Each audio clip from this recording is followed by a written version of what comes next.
ஒரு சின்ன பையன் சந்தையில அறிவு விற்பனைக்கு, ஒரு அறிவு வெறும் ரூ. 10 மட்டும் அப்படின்னு போர்டு வச்சு உட்காந்துருக்கான். அவன பார்த்து எல்லாரும் கிண்டல் பண்றாங்க. "என்னடா தக்காளி விக்கிற மாதிரி அறிவு விக்கிறியா? இதுல ஆஃபர் டிஸ்கவுண்ட்லாம் இருக்கா?" அப்படின்னு சொல்லி நக்கலா கேட்குறாங்க. அப்போ அந்த ஊர்ல இருக்கிற ஒரு பெரிய பணக்கார வியாபாரி அங்க வர்றாரு.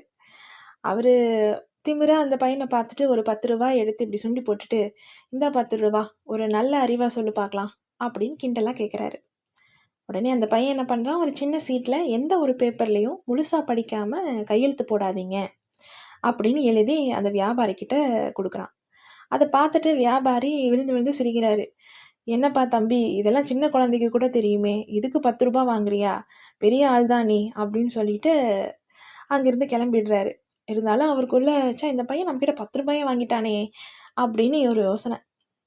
கொஞ்ச நாள் கழிச்சு அந்த வியாபாரிக்கு ஒரு பெரிய ஆபத்து வருது.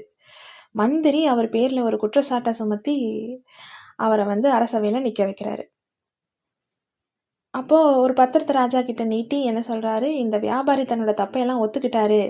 இதுல அவரோட சொத்துக்கள அரசுக்கு எழுதி குடுக்குறதா அவரே கையெழுத்தும் போட்டுட்டாரு. நீங்க இதுல ஒரு ஒப்புதல் கையெழுத்து மட்டும் போடுங்க" அப்படின்னு சொல்லி மந்திரி ராஜா கிட்ட அந்த பத்திரத்த குடுக்குறாரு. அப்போ இந்த வியாபாரிக்கு திடீர்னு இந்த பையன் சொன்னது ஞாபகம் வருது. உடனே என்ன பண்றாரு, தன்னோட பையில இருக்கிற அந்த சின்ன சீட்ட எடுத்துட்டு, மன்னா என்ன தண்டிக்கிறதுக்கு முன்னாடி நீங்க இந்த ஒரு சீட்ட மட்டும் ஒரே ஒரு தடவ படிச்சு பாருங்க" அப்படின்னு சொல்லி கத்துறாரு. ராஜா குழப்பத்தோட, "என்னடா அந்த சீட்டு?" அப்படின்னு சொல்லி உடனே அந்த சீட்ட வாங்கி படிக்கிறாரு. அதுல எந்த ஒரு பேப்பர்லயும் முழுசா படிக்காம கையெழுத்து போடாதீங்க அப்படின்னு அந்த சின்ன பையன் எழுதியிருந்த வாசகம் இருக்குது. ராஜாவுக்கு, அடடா! இத நம்ம மறந்துட்டோமே! இதுல இருக்கிறது சரியா தானே இருக்கு. ஏன் நம்ம ஒரு தடவ படிச்சு பார்க்கக்கூடாதுன்னு தோணுது. அதனால சரின்னு அந்த பத்திரத்த ராஜா படிக்க ஆரம்பிக்கிறாரு. அப்பதான் அவருக்கு ஒரு உண்மை தெரியுது. மந்திரி என்ன பண்ணியிருக்காரு, அந்த பத்திரத்துக்கு நடுவுல தன்னோட சுயலாபத்துக்காக சில ஆவணங்களையும் சேர்த்து வச்சு ராஜா கிட்ட கையெழுத்து வாங்குறதுக்காக மறைச்சு வச்சிருக்காரு. அப்பதான் அது ராஜாவுக்கு தெரிய வருது. உடனே மந்திரியோட மாஸ்டர் பிளான் தெரிஞ்சதும் ராஜா மந்திரிய சிறையில தள்ளுறாரு. இந்த இந்த வியாபாரிய விடுதலை பண்ணிட்டு ஒரு சந்தோஷத்துல அவருக்கு ஒரு வைர சங்கிலியும் பரிசா குடுக்குறாரு. உடனே வியாபாரிக்கு பயங்கரமான ஒரு சந்தோஷம். உடனே நேரா அந்த பையனோட கடைக்கு ஓடி வராரு.